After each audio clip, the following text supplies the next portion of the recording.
De lunes a viernes, Christian Barken nos invita a cultivar nuestro propio jardín para impedir que el desierto avance. Una hora de autocultivo intensivo, con conversaciones, historias, viajes, pensamientos. Un viaje a la palabra lleno de asombro para desenterrar los tesoros que nos esperan en nuestro propio jardín a la hora del regreso a casa. En Pauta 100.5 FM, aquí comienza Desde el Jardín. Una presentación de Vida Cámara, compañía de seguros colectivos de salud y vida. Cotiza en vidacámara.cl. Lo esencial de toda exploración será volver al propio jardín y ver las cosas por primera vez, decía T.S. Eliot.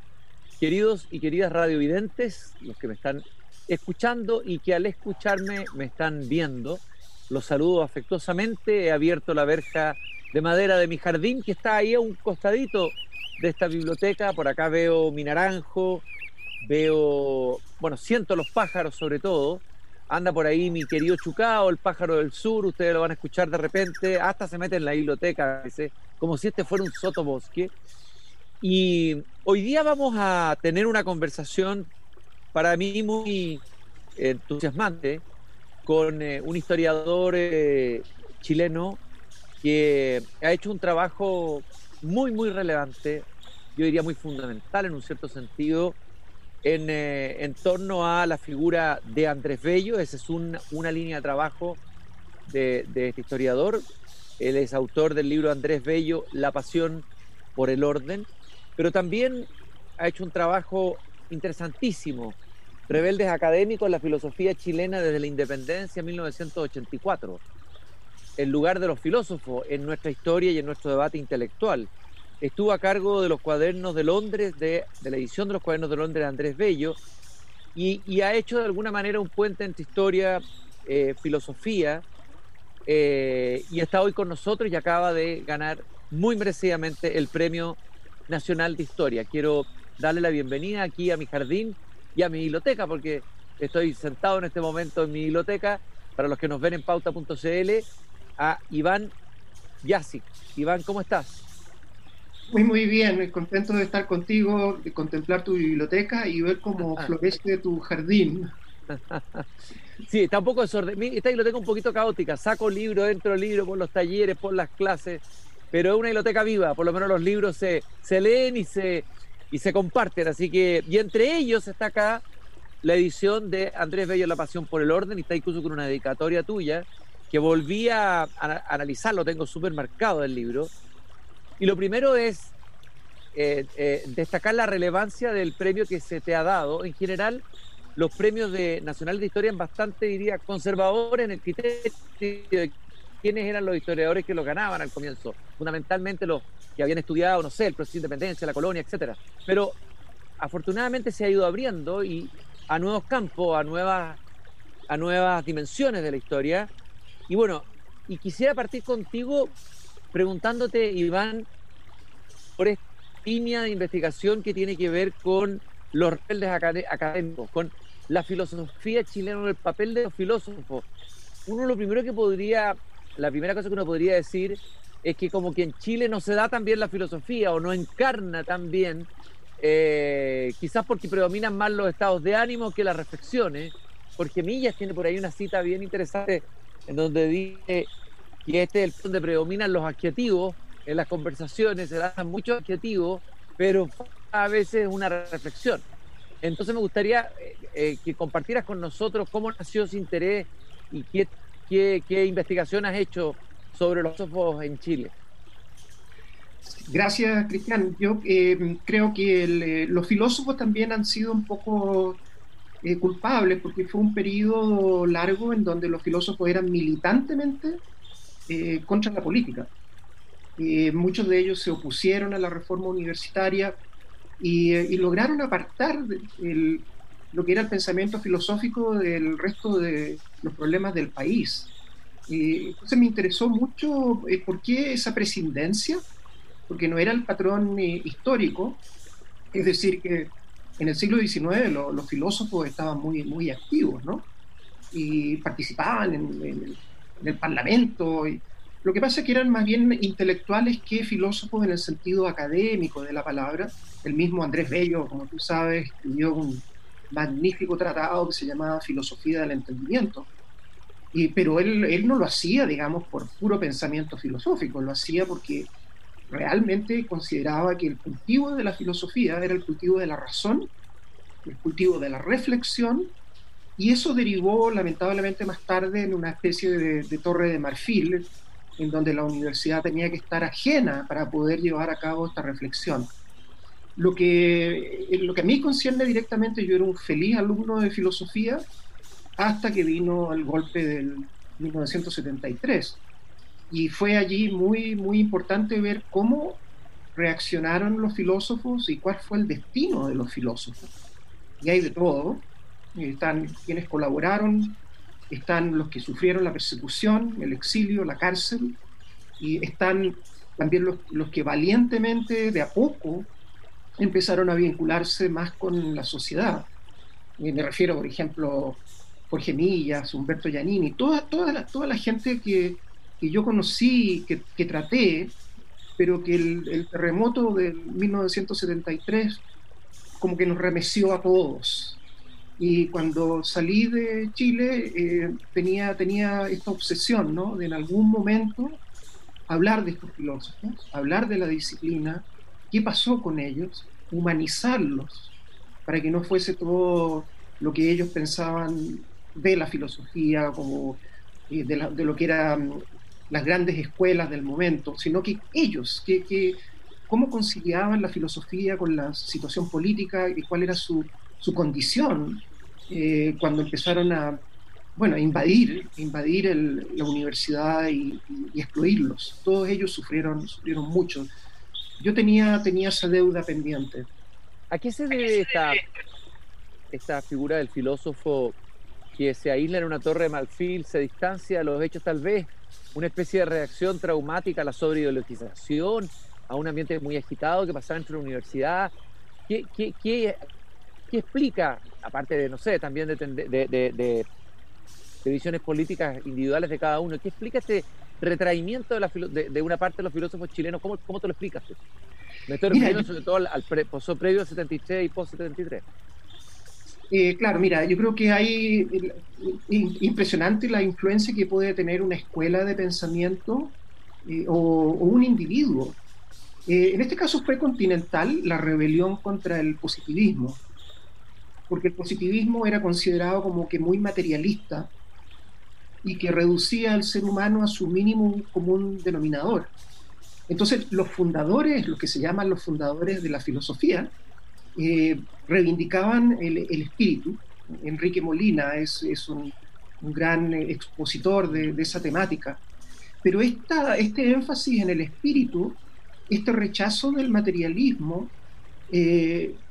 adquirió un perfil que era antipolítico, específicamente antimarxista, y que encontró en la filosofía profesional un refugio y una justificación para no tener que enfrentar la ideología, las pugnas políticas, los problemas del país.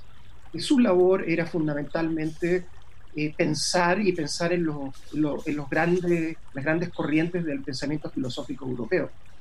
Así que yo creo que esa secuencia es la importante, ¿no? El tránsito desde el positivismo hasta esta filosofía académica y profesional. Y se mantuvo hasta que vino el golpe, hasta el quiebre del 73. Tú citaste ahí la figura de Jorge Millas, una figura que me parece bien central, bien importante. A él le tocan dos momentos difíciles y tal vez él simboliza como nadie el papel del intelectual en un momento de polarización. ¿Cómo evalúas tú la figura de él, la figura de Jorge Millas? Algunos han dicho que es como el Sócrates chileno, bueno, Humberto Giannini ha escrito mucho de él, te tocó ser alumno, me imagino que lo conociste. Sí. Iván, hablemos un poco de Jorge Millas. Por supuesto, mira, en primer lugar yo quisiera mencionar lo desgarrador que fue para él toda esta experiencia, ¿no? Fue un hombre que murió muy joven y que probablemente con el peso, ¿no? de tener que haber visto y vivido lo que le tocó vivir. Pero si uno lo pone a él en su contexto, él es parte de esa evolución que yo mencionaba a propósito de el pensar al individuo, pensar el espíritu, y, y heredó, lamentablemente, este sesgo en contra de la politización, este sesgo en torno a la... Y eso también derivaba mucho de Ortega, ¿no? De la masificación de las universidades, ¿no? Entonces él se opuso fehacientemente en contra de la reforma universitaria. Pero todo eso es una línea que venía de muy atrás y que compartía también con Félix Martínez Bonatti, que hablaban de una universidad que debería estar protegida de la ideología y de los partidos políticos. Y, y tenía también esta beta antimarxista que le llevó, en primer lugar, a oponerse a la reforma universitaria, pero después oponerse a la universidad comprometida de la Unidad Popular.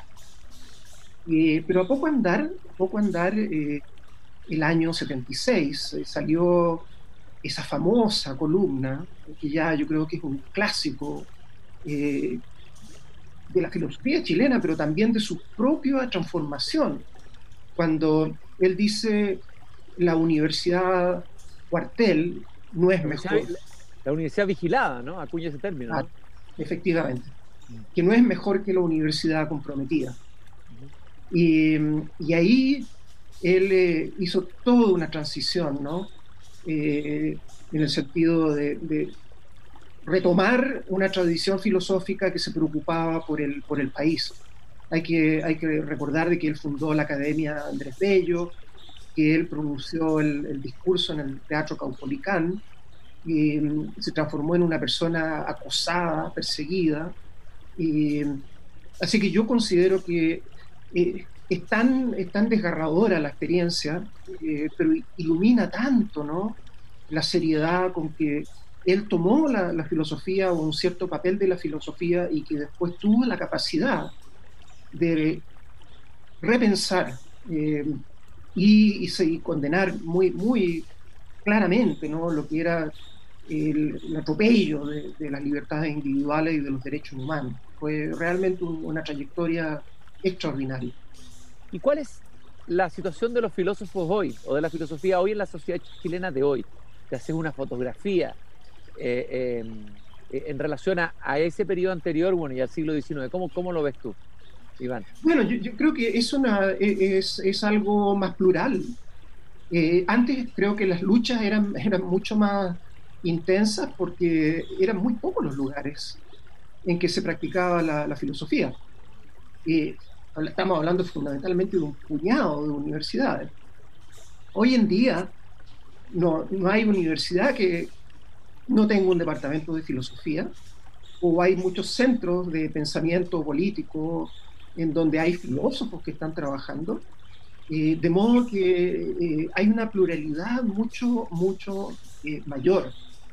Creo que uno de los problemas que pueden existir en la filosofía de hoy es que el nuevo academicismo es brutal, ¿no? Es decir, que toda esta tendencia hacia las revistas indexadas y a especializarse más y más y a tener más con decir y todo eso, conspira contra una tradición importantísima que ha vinculado al filósofo con su medio.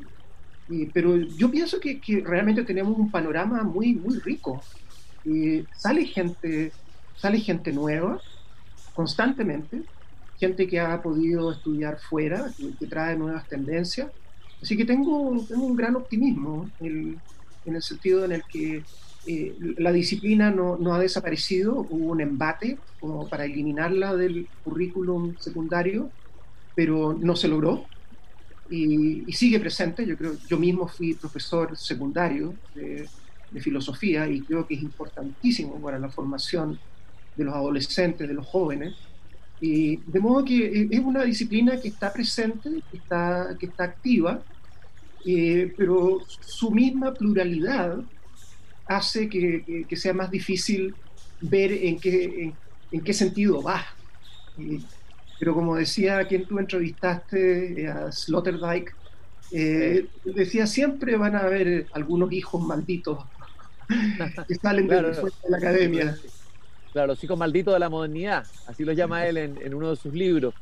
Iván, eh, en tu libro, Andrés Bello, La pasión por el orden, hay un capítulo que narra, muestra, analiza la llegada de Andrés Bello a Chile. Se titula En el país de la anarquía, estamos hablando del periodo 1829-1840. Apenas desembarcado en el puerto de Río de Janeiro, en ruta a Chile, Bello escribió una nota a José Fernández Madrid que revelaba su estado de agitación. Así parte el capítulo, pero es interesante ver cómo Andrés Bello se encuentra con una crisis política chilena, que sería importante tal vez contextualizar, los personajes que estaban en ese momento en la historia teniendo marcando una impronta, como Diego Portales con su desconfianza frente a la democracia, Bello que venía del caos de su experiencia caótica que lo marcó fuertemente, de ahí vendrá tal vez su pasión por el orden o su instinto del orden. ¿Qué pasó con Bello ahí? ¿Cómo fue el Chile que se encontró? ¿Cómo fue evolucionando Bello? Y después te quiero preguntar de qué manera algunos elementos de esa experiencia podríamos, jugando un poco, digamos, traerlos a nuestra actualidad hoy día, en que estamos en un proceso justamente también de transición, probablemente a un nuevo orden, a un cambio constitucional, hay una crisis política, una crisis de las instituciones, para algunos un desorden, etcétera, etcétera, etcétera. Eso me gustaría preguntarte, Iván. Sí, mira, partiendo, Cristian, por la famosa frase, ¿no? El país de la anarquía, que es una frase de Simón Bolívar muy desafortunada, porque desde Julio Hayes en adelante, con Simón Collier, se ha determinado que más bien se habla de años de experimentación política, de aprendizaje político.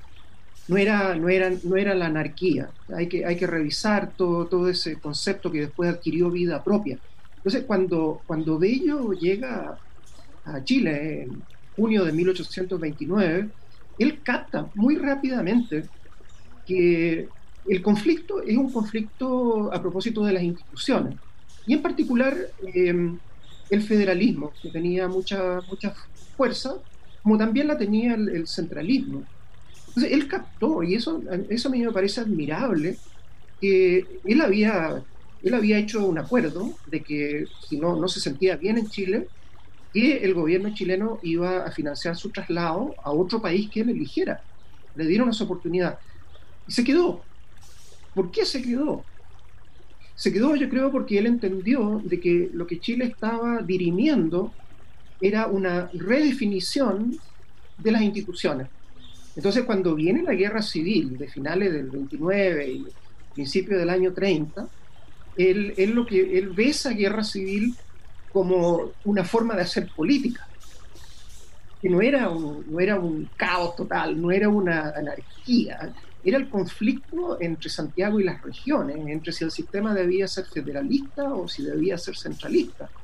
Entonces, él captó muy bien de que él podía hacer un aporte, y el aporte lo iba a hacer a través de las instituciones. Entonces, él estuvo detrás de todas las discusiones, y por eso participaba mucho en los diarios de la época, en las revistas de la época, porque él quería enfatizar la importancia de las instituciones.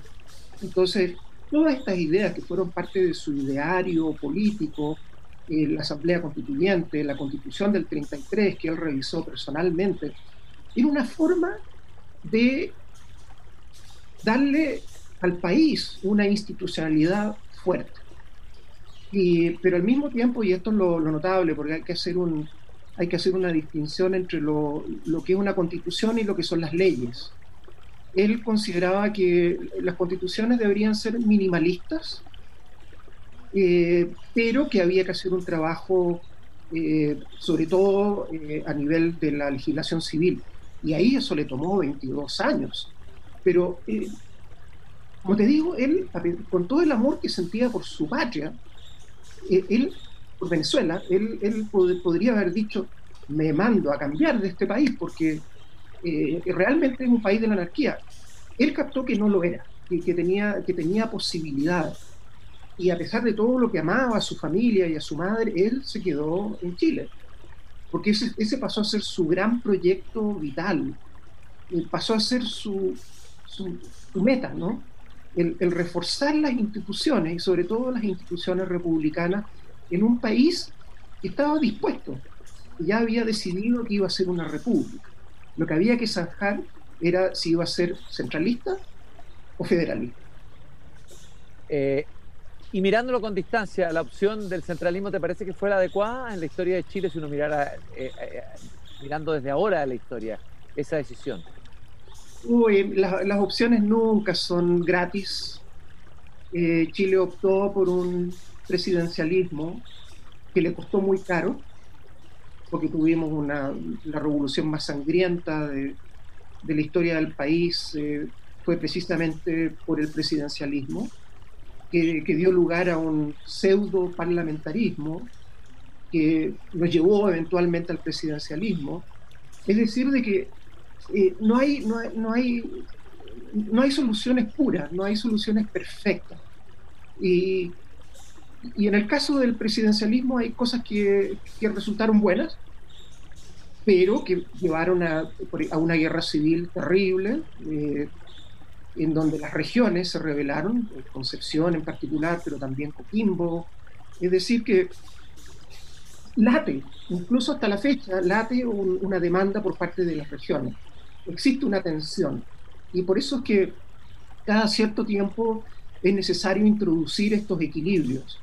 En la época de Bello, el equilibrio era defectuoso, pero él consideró que lo más importante era reforzar las instituciones del Estado y reforzar los poderes del presidente. Y porque era una etapa histórica en donde se miraba alrededor en los otros países y era realmente una pelea constante. No había régimen que se sostuviera por mucho tiempo. Entonces la opción, y como te digo, salió igual cara, la opción era reforzar esas instituciones presidenciales.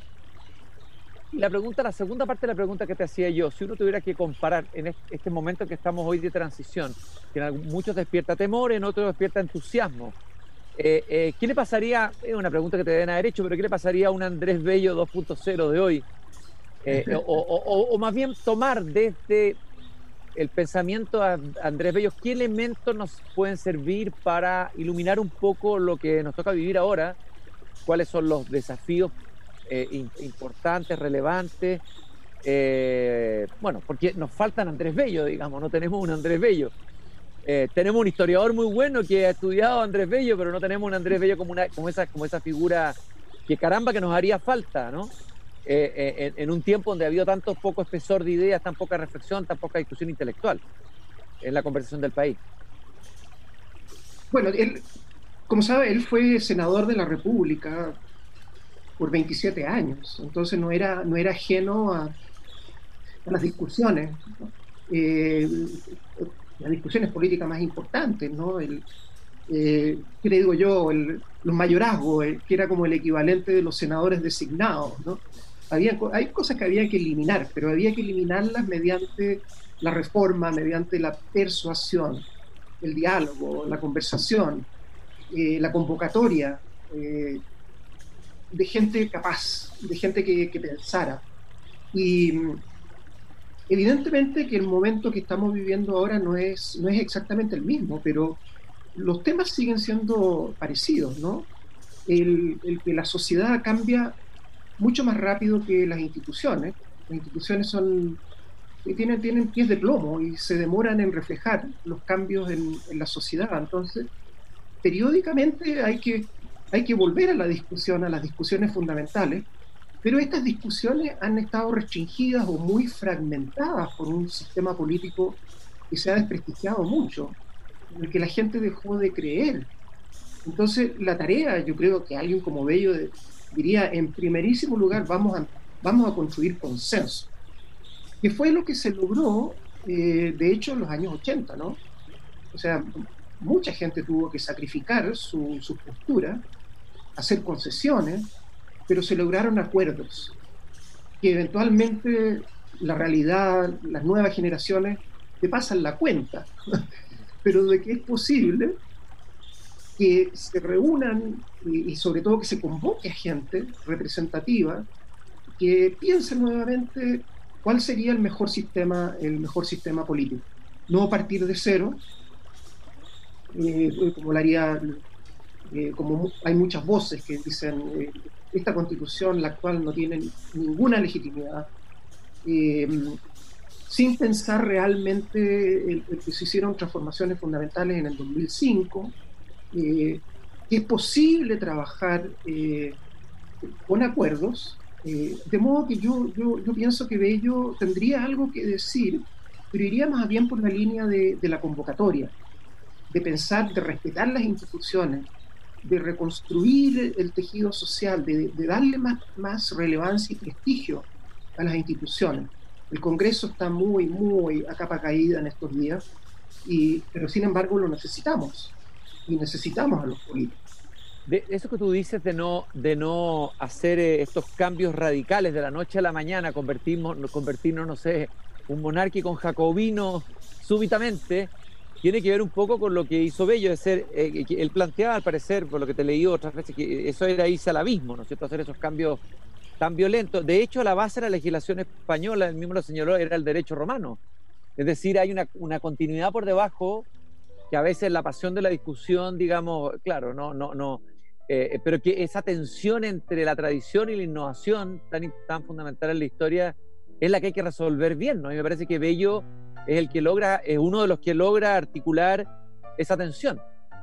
¿Ah? Absolutamente, yo creo que lo que tú mencionas está perfectamente ejemplificado en las discusiones sobre la historia en la década de 1840, cuando Lastarria sale con este discurso, ¿no?, de decir, aquí hay que eliminar las instituciones coloniales, que bueno, que para él eran el autoritarismo y el papel de la Iglesia. Y Bello dice, esperemos un momento, porque resulta que la legislación colonial tenía raíces, que si cortamos esas raíces, perdemos un acervo, perdemos un mundo de experiencia. Entonces, él fue un verdadero maestro en decir, cuidado, no enterremos el pasado, aprendamos del pasado. Aprendamos estas lecciones, no demos soluciones que pueden satisfacernos por 5 o 10 años, pero que a largo plazo van a ser problemáticas. Y yo creo que estamos en esa encrucijada, ¿no?, de realmente, en este momento la condena es a los que negociaron durante la transición. Se ha perdido el aprecio a esa generación que logró hacer un acuerdo. Y entonces como que naturalmente viene un ánimo refundacional. Pero si aprendemos de la historia, las mejores soluciones a las que ha llegado este país ha sido precisamente mediante el diálogo y los acuerdos. Vamos a ir a una pausa. Estoy conversando con Iván Yaksic, Premio Nacional de Historia, revisitando la figura apasionante de Andrés Bello.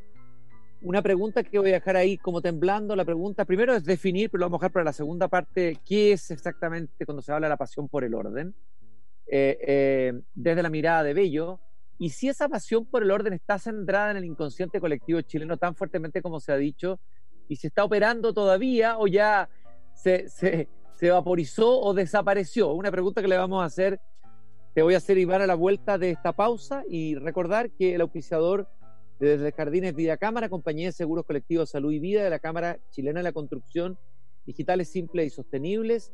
Conoce todos los seguros disponibles en vidacámara.cl. Y aprovecho de hacerle propaganda. Hoy día es fácil pedir libros por internet. Yo siempre recomiendo, no porque sea auspiciador de nada ni me estén pagando una comisión, que si no la encuentran en librería, Mercado Libre, pueden encontrarlo, el libro Andrés Bello, La pasión por el orden. A quien le haya interesado, le esté interesando esta conversación, por favor, léanse ese libro. Yo lo considero un libro de verdad fundamental. Vamos a una pausa y regresamos.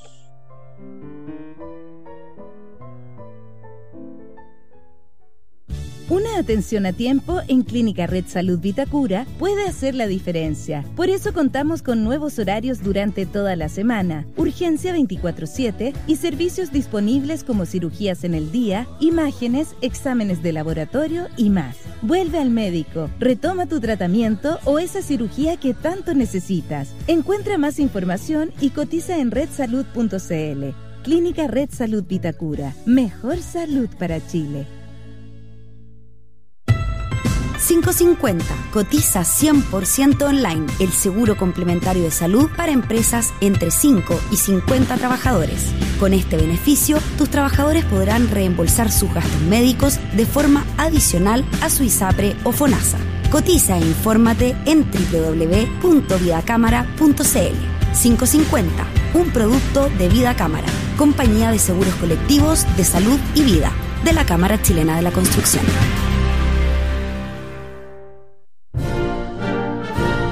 Este lunes 31 de agosto se estrena Camino a la Casa Blanca, un podcast semanal sobre las elecciones en Estados Unidos, realizado en conjunto por Pauta y Bloomberg. Escúchalo a través de Radio Pauta, pauta.cl y bloomberg.com.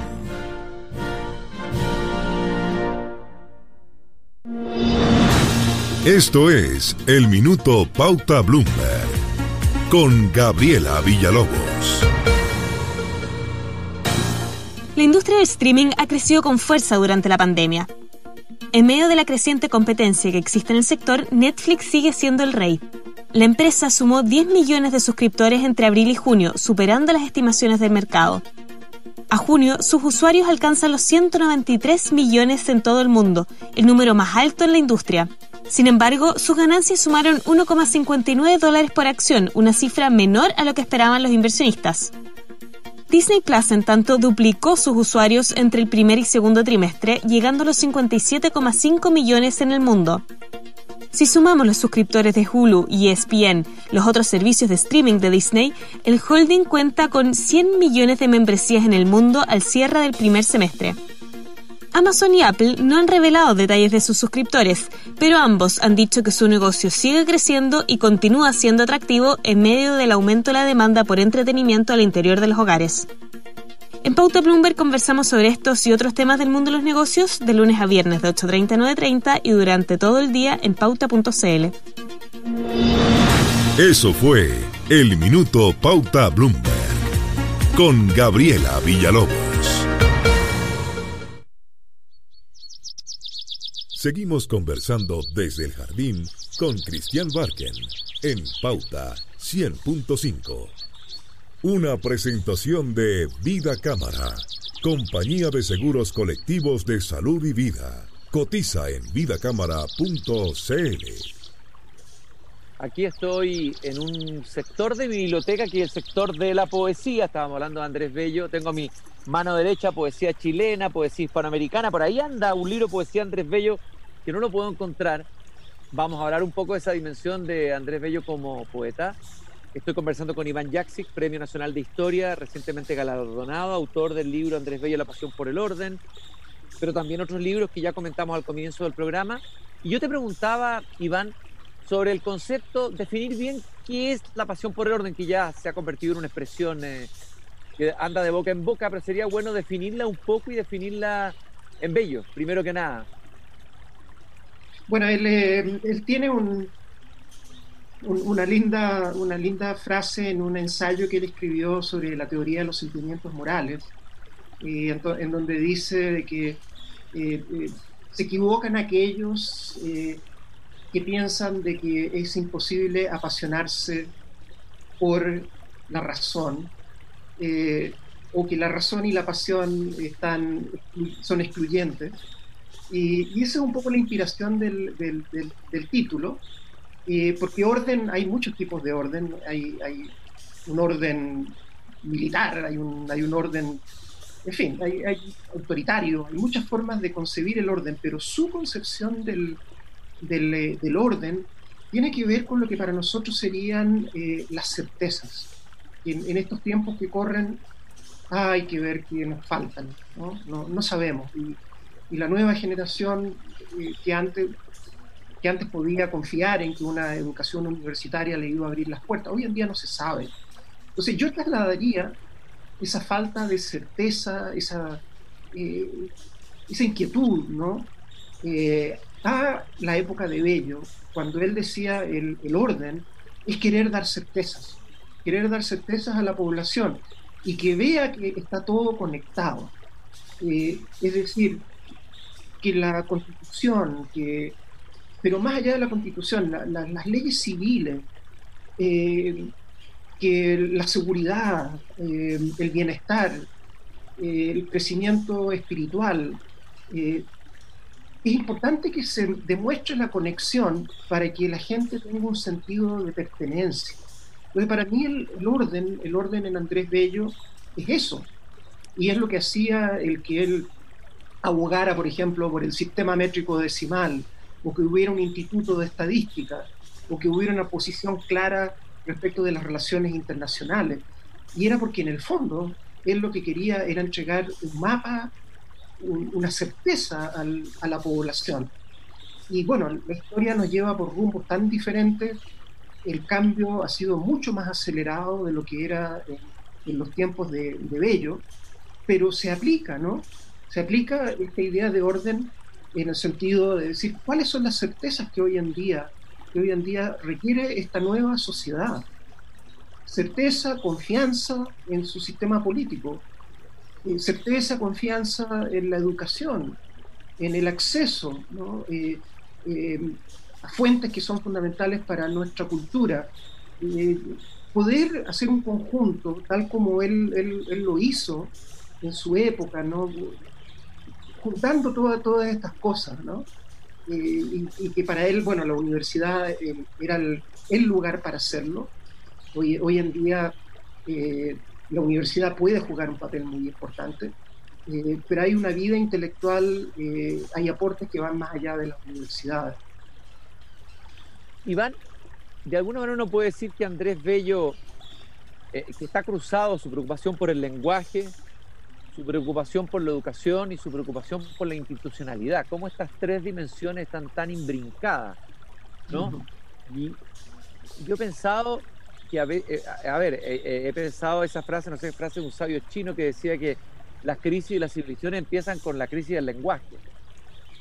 Quizás nosotros no hemos mirado mucho que tal vez también haya ahí una crisis o haya un desorden, no sé si decirlo, llamarlo así, en el sentido de Bello, el tema del lenguaje como un tema muy crucial en el pensamiento de Bello y cuán crucial también puede ser hoy, en nuestros tiempos. Sí, mira, cuando tú hiciste referencia a los cuadernos de Londres, en donde tuve realmente el privilegio de trabajar con gente muy, muy talentosa, y lo que uno ve en esas investigaciones en el Museo Británico es la profunda imbricación que existe entre el lenguaje y la política, ¿no? Y en la medida en que empieza a desmembrarse el lenguaje, también empieza a fragmentarse la política, y no solamente la política, sino que los territorios, ¿no? De la caída del Imperio Romano surgen una cantidad de países, que era lo que precisamente Bello no quería que ocurriese en América Latina, y uno de los vehículos para eso era precisamente el lenguaje, la unidad, de la certeza de la que estábamos hablando, ¿no? De que al final de cuentas tenemos cosas que compartir, ¿no es cierto? Y el lenguaje es probablemente lo más importante que podemos compartir. Hay muchas otras cosas que podemos compartir. Hoy en día yo creo que lo que necesitamos compartir es una condena absoluta de la violencia. Pero en su momento la unidad del lenguaje era absolutamente fundamental. Ahora, ¿cuál es el talento de Bello? De decir, al mismo tiempo, tenemos el mismo derecho que un parlante de Madrid o de Cádiz, ¿no es cierto? Tenemos derecho a nuestros regionalismos, ¿no? Lo que sí él condena es el neologismo, las modas. Y eso yo creo que sigue muy vigente, ¿no? Por ejemplo, el cómo nuestra lengua se ha ido desvirtuando y estamos reemplazando palabras perfectamente aplicables, ¿no es cierto? Sobre todo en temas de tecnología que se pueden utilizar, ¿no? Pero por economía, por moda, estamos deteriorando mucho el lenguaje. Y eso, claro, puede que vaya de la mano, ¿no es cierto?, de otras cosas. Pero el cuidado por el lenguaje, yo creo que siempre va a traer cosas positivas, ¿no? Es el instrumento que tenemos para comunicarnos, para entendernos. Pero cuando ese lenguaje empieza a desperfilarse, sí, yo creo que conlleva, no sé, un deterioro de las relaciones, un deterioro con nuestra cultura, de la relación con nuestra cultura. La literatura es importantísima porque hace ambas cosas, ¿no? Promueve a través del uso de la lengua valores, ideas, pero también es capaz de mantener su regionalismo. Entonces, el lenguaje hoy en día es algo muy importante. El tema del lenguaje inclusivo es un gran avance, pero también refleja el que hay muchísimas tensiones. O sea que el lenguaje, hay que seguirle la pista al lenguaje. Y sobre todo hay que seguirle la pista a los que forjan el lenguaje, los que crean el lenguaje, los que empujan el cerco, que llevan el lenguaje a otras esferas, a profundidades cada vez mayores de lo que es capaz el pensamiento humano. Así que yo tengo gran esperanza en todos los campos del conocimiento, pero sobre todo en buscar ese lenguaje, ¿no?, que nos una, que nos haga sentir orgullo a través de nuestra poesía o a través de nuestra literatura, de lo que significa ser chileno como parte de un mundo global, pero también muy nuestro. Bueno, si la palabra o el lenguaje es la casa del ser, como afirma Heidegger en la famosa Carta sobre el Humanismo, esto me parece que dialoga un poco con la importancia que Bello le asigna a ese lenguaje. Es decir, se deteriora el lenguaje, se deteriora el ser profundo de un país, el ser... Y tú hablaste de los poetas y bueno, no siempre se recalca suficientemente, se dice que fue rector, autor del Código Civil, pero Andrés Bello fue poeta, llamó la poesía, tradujo los poetas clásicos, leyó a los poetas clásicos.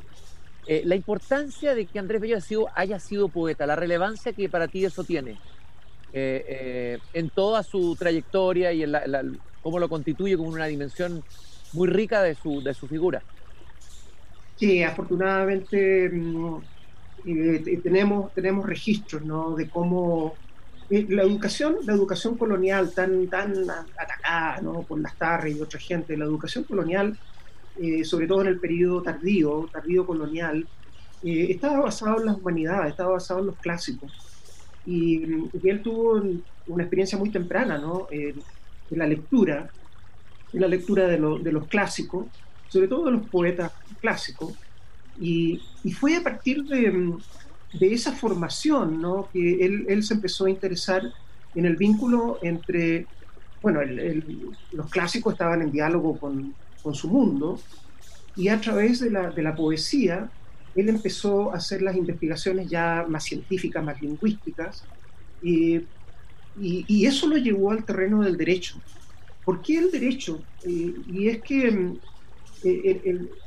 la claridad de la ley es algo muy importante, y la claridad de la ley solo se puede manifestar a través de un lenguaje inequívoco, un lenguaje preciso. Y entonces él investigó a través de la poesía él llegó al tema más jurídico. Lo que es interesante es que me tocó, precisamente ayer hubo un encuentro maravilloso de juristas, pensando en las influencias de Bentham y de Savigny en Bello, y yo hice el argumento de que Bello es un jurista, es un gran jurista, pero viene de la literatura. Y lo importante, y cómo se manifiesta en la claridad de la ley, pero cuando él termina esa tarea de jurista, vuelve a la literatura. Y eso lo vemos claramente en todo el trabajo que él hizo sobre el poema de Mio Cid. Es decir, de que el poema de Neo Cid, a él le importa mucho porque es no solamente el origen de la lengua española, pero también es el primer documento de nuestra cultura en castellano que todos todavía podemos identificar, en donde se hace una defensa de la ley. Es el tercer cantar. Entonces, él es un recorrido impresionante, ¿no es cierto?, desde literatura, pensamiento jurídico, regreso a la poesía. Y es que la poesía, como una canción, ¿no?, te hace recordar, ¿no es cierto? Es un sistema mnemotécnico, ¿no?, pero que al mismo tiempo penetra muy profundo. A nosotros nos enseñaban a recitar, pero lo hacíamos de memoria, y el que tenía mejor memoria lo hacía bien. Pero lo que quería Bello es que esas palabras, el conjunto, ¿no?, de la versificación, entrara tan profundo que le impactara no solamente en el lenguaje cotidiano que usamos para comunicarnos, sino que impactara muy profundamente en reconocer la importancia de la ley, de valores perennes, ¿no? Por ejemplo, la lealtad, en el caso del poema de Neo Cid, no recurrir a la violencia. Cid desecha la oportunidad que él tiene, ¿no?, de vengarse, no lo hace. Entonces, ese recorrido para mí es fundamental, y es algo que él echó a andar y que dio muy buenos resultados.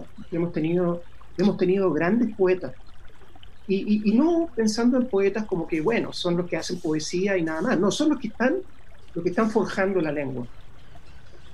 Estoy conversando con Iván Jaksic, Premio Nacional de Historia, recientemente galardonado.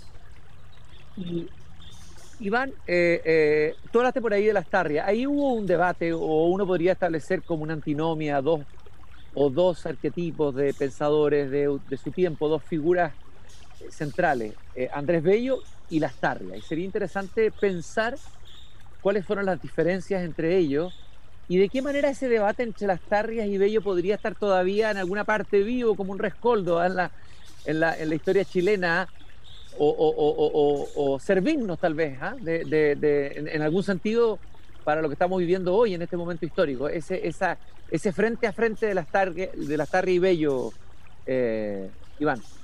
Sí, yo creo que el tema fundamental es dos personas muy parecidas, intelectuales, pero que difieren a propósito de la velocidad del cambio. Ambos están convencidos de que tienen que haber cambios. Se trata de una república y hay que salir de 3 siglos de colonia, pero el tema está en la velocidad y la distinción que hay que hacer entre Bello y Lastarria es en que uno dice avancemos, pero pausadamente, mientras que otro dice no, Lastarria en este caso hay que tomar decisiones. Y dice, porque si no hay cambio, habrá revolución. Y esto es como una amenaza, ¿no?, que él deja colgando, muy terrible. Pero en el fondo están pensando ambos en que ya somos una república, que hay que hacer cambios, pero ¿cómo se hacen los cambios? El tema de la iglesia es muy ilustrativo, porque Lastarria y otros dicen, ya, acabemos con esta institución colonial. Y ellos dicen, no, pero espérense, realmente tenemos que considerar muchas otras implicaciones. ¿Cómo va a reaccionar la iglesia misma? O sea, hay que pensar en lo que logramos evitar, ¿no? Por ejemplo, en el caso de México, por el mismo tiempo, ¿no?, cómo la tensión entre la iglesia y el Estado deriva en una revolución sangrienta, ¿no? Y la revolución sangrienta lleva a una invasión extranjera. O sea, hay que tener mucho cuidado en la velocidad del cambio. Hay que cambiar, pero de a poco. También yo diría que hay una diferencia generacional, y eso es un tema importantísimo para nosotros, que se ha perdido la comunicación entre las generaciones. Y eso estaba presente en este par, ¿no?, Bello y Lastarria, yo diría que hay un poco de relación de amor y odio, como la tiene uno con sus padres. Entonces, Lastarria osciló, ¿no?, entre llamar a Bello el corifeo de la contrarrevolución, Sí. a apoyar todo su trabajo sobre el poema de Nio Cid, y después él reinventó la historia y trató a Bello de un reaccionario, pero hay que considerar de que mientras estaban vivos ambos y compartían, eran colegas, y Bello lo respetaba, lo quería, y esa comunicación entre generaciones hoy en día está muy tensada. Hay una fractura ahí, ¿no, Iván? Una fractura que puede ser muy mala para el país, esa fractura. Sí, Para el desarrollo de la cultura, la continuidad de un pensamiento, de una historia. Me imagino que eso en el mundo universitario se ve fuertemente también. Es un lugar donde se ve esa fractura. Sí, yo creo que, bueno, es precisamente por el grupo etario del que estamos hablando. Cuando Lastarria entra en relaciones con Bello, él era un joven de 20 años, ¿no? Entonces, ahí es cuando se dan en la conversación entre generaciones, es cuando se gana o se pierde el respeto por la experiencia anterior. Y hoy en día, como yo percibo que se ha perdido mucho el contexto en el que funcionó mi generación, e incluso mayor que la mía, que como que se ha desperfilado mucho eso para los jóvenes que tienen otros estímulos, pero también tienen más incertidumbres muy, muy grandes. Eso yo creo que es completamente nuevo y que pasa por la diferencia generacional, pasa por la velocidad del cambio, pero que también tiene que ver con la falta de certeza. Y no hemos podido encontrar ese lenguaje, ¿no? Ese lenguaje que sea acogedor, que sea realista, que oriente. Y entonces los jóvenes se comunican entre ellos y alimentan sus incertidumbres y sus quejas, porque nos falta ese lenguaje. Claro, falta algo vertebrador, en el buen sentido de la palabra, ¿no? Algo vertebrador, que en el caso de Bello estaba claro de dónde venía esa fuente. Me gustaría que nos detuviéramos lo que creo que te pregunté al comienzo. ¿Cuál fue dos personajes, vimos Lastarria y Bello, dos personajes también que tienen diferencia y tienen puntos en común, muy distintos aparentemente, pero con algunos vasos comunicantes, son Diego Portales y Andrés Bello? ¿Cómo ves tú esa relación, ese frente a frente de Andrés Bello y Diego Portales, y su importancia para el desarrollo de la historia de Chile, las instituciones, etcétera? Sí, hay que identificar un rasgo en Bello, ¿eh? Él venía de la monarquía. Su respeto, digamos, a esta figura del César, para él era algo muy importante, quien ejercía el poder y respetar el poder en sí mismo. Y siempre tuvo una relación muy, muy compleja, muy complicada con el poder. Tuvo un terrible conflicto con Simón Bolívar, y que fue, entre otras cosas, lo que hizo que Bello llegara a Chile. Pero él tenía algo en su relación con el poder. Él se sometía. Lo primero que él identificó en Diego Portales es que él era la figura del poder.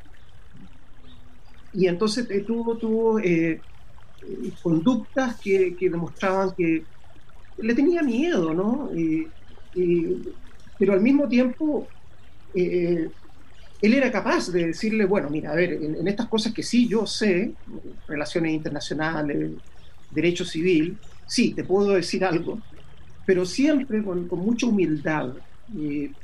Lastarria hacía un recuerdo a propósito de Manuel Antonio Tocornal, que decía la relación de Bello con Manuel Antonio Tocornal, que era muy, muy, muy conservador.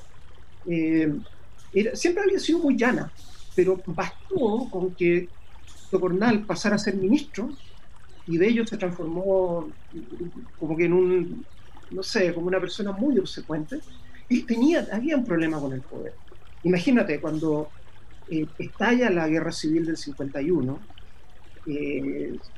Juan, el primer hijo de su segundo matrimonio, es detenido, es exiliado, y Bello, hasta donde sabemos, no se enfrenta con Montt, él acata. Esa era su relación con el poder. Pero volviendo a Portales, él entendió que Portales más que nadie en ese momento sabía de que Chile tenía que abrirse al mundo. Entonces ahí conectaron muy bien. Hay que recordar cómo Portales va y viene entre Santiago y Valparaíso y por qué declara la guerra contra la Confederación. Y es porque él veía que Chile tenía que estar inserto en una economía mundial, que tenía que perfilarse como un país viable. Y ahí en ese sentido yo creo que coincidieron mucho. En lo que sí, y que Bello estuvo a punto de mandarse a cambiar, y Andrés de Santa Cruz lo estuvo sondeando, fue a raíz de la guerra con la Confederación.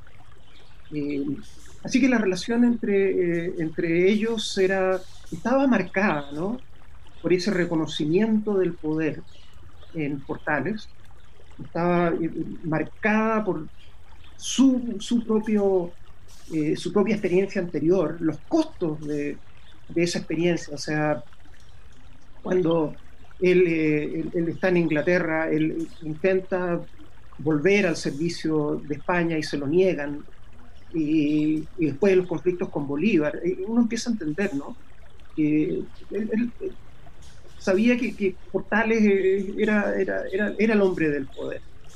También cuando asesinaron a Portales, él estuvo muy afectado y le tocó dar los honores fúnebres cuando trajeron el cadáver de Portales a Santiago, y yo me imagino que sí, que lo echaba de menos, lo respetaba mucho, pero le temía al mismo tiempo.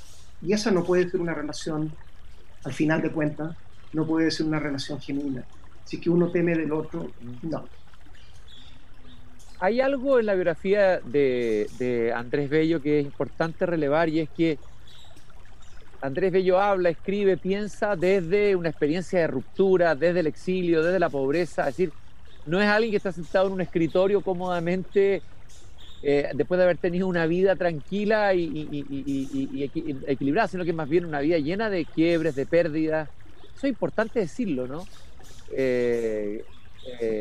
La relación de lo biográfico de Bello con su pensamiento.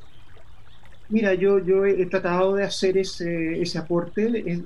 Es delicado porque un historiador supuestamente no puede entregarse enteramente a su biografiado.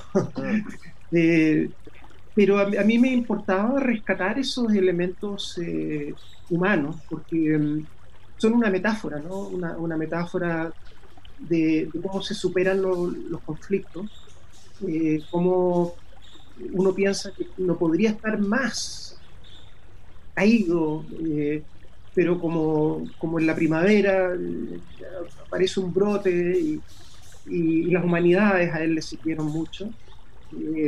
Esa superación de cosas casi impensables, ¿no? De todos estos conflictos que él le tocó vivir, ¿no? El dejar su patria, el llegar a un país como este, en donde no todos lo recibieron bien, lo acusaron de monarquista, lo acusaron de traicionar a Simón Bolívar.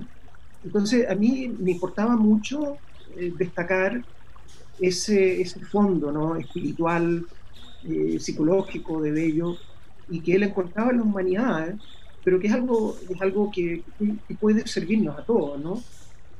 Cuando nos enfrentamos conflictos personales, pero también conflictos a nivel nacional, cuando se desintegra un país o cuando está al borde, ¿no?, como parecía que estábamos hasta hace unos pocos meses. En fin, ¿cómo uno desde el dolor puede construir algo? Bello lo logró de una forma pero ejemplar, ¿no? Cómo superó los conflictos tanto personales como a nivel nacional. Iván, tú hablabas de lo que vivimos los meses, bueno, posteriores y durante el llamado estallido social, que ahora se cruza con la pandemia, crisis social, crisis económica. Hoy día Chile, bueno, un plebiscito constitucional, una polarización política, verbal, que se nota en el ambiente, incertidumbre, miedo, en algunos más esperanza, etcétera. Está todo muy revuelto anímicamente, políticamente, socialmente. Y a partir de lo que tú has estudiado en la historia, esta pregunta un poco general, pero te lo voy a preguntar ya no como no al especialista en historia, sino que a alguien que ha leído historia, que le apasiona la historia y que puede como ciudadano, digamos, encontrar elementos interesantes ahí. ¿Qué podemos aprender como país de los procesos que te ha tocado vivir a ti, de la misma figura de Bello, de otras cosas? ¿Qué podemos aprender? Porque el viejo dicho, no hay que tropezar 2 veces con la misma piedra. ¿Cuáles son las piedras con las que podemos tropezar? Y que valdría la pena mirarlas, relevarlas para no volver a cometer errores, digamos, que en otros momentos nos costaron tanto sufrimiento, tanto dolor en distintos momentos de la historia, siglo XIX, siglo XX. A ver, ¿cómo ves lo que viene desde esa pregunta que te hago, Iván? Bueno, la falta de comunicación, la falta de entendimiento es algo terrible que nos está pasando, pero que no es insuperable. Y eso yo creo que requiere convocatorias, ¿no? Nuestro sistema político, lamento decirlo, no nos consulta a los historiadores o a los intelectuales. No, eso como que antes era muy fluido, ya pareciera no existir. Entonces, gente que quiere aportar no puede porque no encuentra eco. Los medios de comunicación tampoco consultan a la gente que conoce la historia, que puede hacer un aporte para pensar el país, para transformar el currículum. Es como que tienen que ocurrir varias cosas al mismo tiempo, ¿no? Y que se amplíe el diálogo, que se escuchen más voces. ¿Cómo empezar? Yo creo que siempre se parte por casa, ¿no? Buscar esa comunicación con las generaciones, pero llevarlas a un nivel más amplio, en donde deberíamos tener mayores conversaciones y que el sistema político y los medios de comunicación podrían dar la mano, ¿no? Y nosotros responder, salir de nuestro academicismo, de nuestra disputa por el próximo Fondesit o por la revista indexada y un poco decir ya, hablemos y en el entendido de que puede que yo me equivoque, pero por lo menos hablemos. Y hablemos sobre todo de cómo transmitir la experiencia de las generaciones anteriores. Las generaciones anteriores no la tuvieron fácil. Y eso hace falta comunicarlo. Y se han hecho cosas muy lindas, desde el cine, desde la literatura, pero ahora que viene este momento constitucional, ahora lo que hace falta es que se amplíen las voces. Quiero agradecerte muchísimo, Iván Jaksic, Premio Nacional de Historia 2020, el haber venido, aunque no sea presencialmente, por lo menos a través de la vía digital, hayas entrado en mi biblioteca y en mi jardín. Te quiero nuevamente felicitar, es una gran alegría y por supuesto que tú debieras ser una de esas voces que debiera ser cada cierto tiempo consultada o con la que se debiera conversar. La historia, tenemos una historia en Chile bastante rica. Hay ahí también la filosofía, también la poesía, etcétera, ¿no? Hay fuentes, hay un capital intelectual chileno que yo creo que está disponible para ayudar a lo que viene y caramba que nos falta espesor en la reflexión.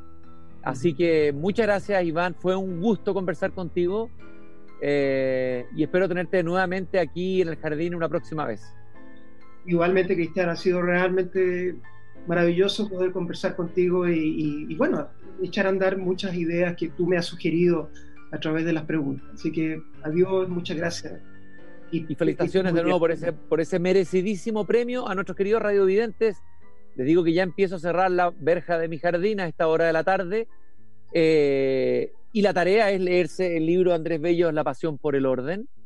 Esa es la tarea. En realidad, la invitación que les dejo es un libro fascinante, de verdad, serio, riguroso y fascinante.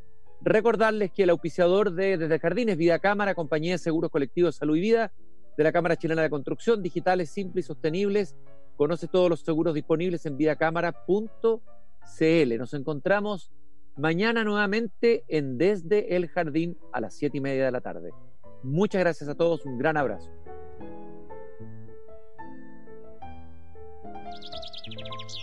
Es hora de entrar y cerrar la puerta por hoy. Mañana, Christian Barken nos invita a volver a salir al aire libre para cultivar las ideas y las palabras desde el jardín, en Pauta 100.5. Una presentación de Vida Cámara, compañía de seguros colectivos de salud y vida. Cotiza en vidacámara.cl.